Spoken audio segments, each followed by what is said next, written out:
after months of fierce resistance due to the intense Russian pressure on the settlement.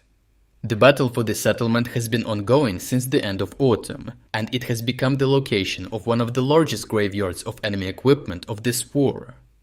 NOVOMYKHAILIVKA, a small village with barely 1,500 inhabitants prior to the conflict, became one of the highest priorities of the Russians on the entire front line, since it became an immediate step on their way to Kostiantynivka, an essential logistic node located on the P0532 road, and from which Vuhledar is logistically supplied.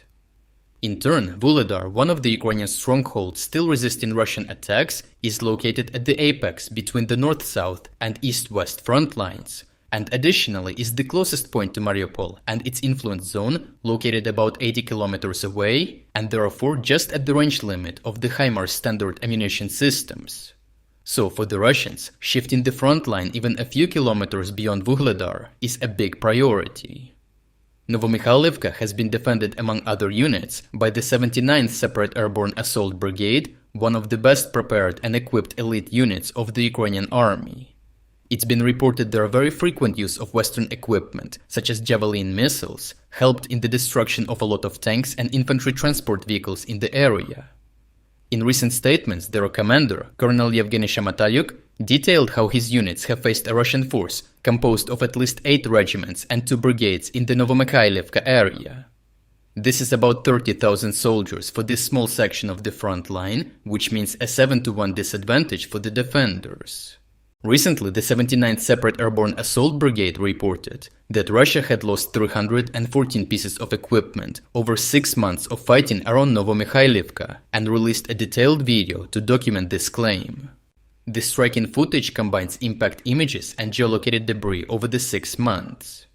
The video and the additional published material allow us to analyze the attack on the village over this period. Firstly, Ukrainian defenders faced an attack from multiple vectors, frontal and from the north and south flanks.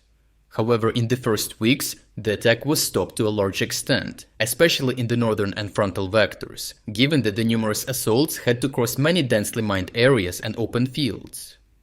Ukrainians repelled these attacks with the help of superior recognition capabilities, which allowed the preparation of overwhelming ATGM, artillery and drone fire well in advance.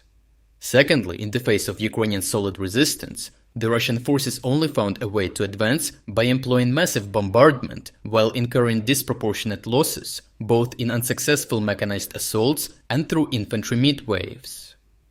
According to different reports, due to the extremely high loss rate, Russians had to deploy additional operational reserves. But in the end, these successive waves achieved incremental advances that allowed several weeks later to cross the outskirts of the village and enter it.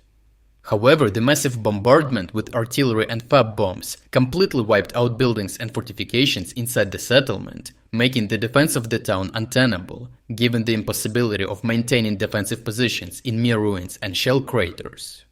For this reason, the Ukrainian defenders had no other option but to gradually withdraw from the town. Incidentally, some analyst reports indicated that the massive FAB bombardment not only paved the way by undermining Ukrainian fortifications, but also helped to clear densely mined areas right on the edge of the town. After the confirmation of the withdrawal from NOVOMYKHAILIVKA, the situation for the Ukrainians remains complicated as the Russians continue to exert heavy pressure on their direct path to Kostiantynivka.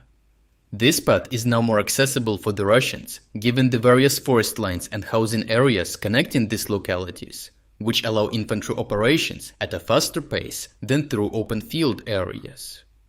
In addition to the direct vector to Kostiantynivka, Russian forces are expanding south to approach the road and potentially establish fire control over it. This development presents significant challenges to the Ukrainian defenders, who will be forced to disperse their personnel and material resources across a wider area. However, the 79th Assault Brigade has not stopped its attacks on Russian forces throughout the NOVOMYKHAILIVKA area. The latest available geolocated images show how the unit continues to conduct night attacks on Russian troops inside the settlement, inflicting even more damage to Russian personnel and equipment through the use of night vision grenade-launching drones. These continuous Ukrainian attacks aim to slow the Russian advance in this area and, to a broader extent, to compromise large-scale mechanized offensives at the operational level, which is a default Russian objective for those places where Ukrainian defenses have been breached. Overall, the Ukrainian forces managed to inflict devastating losses in one of the hottest spots on the front line. The withdrawal from NOVOMYKHAILIVKA allows the Ukrainian forces to preserve the personnel and equipment of one of the best paratrooper units in the entire Ukrainian army, which continues to inflict even more losses on the units that have occupied the settlement.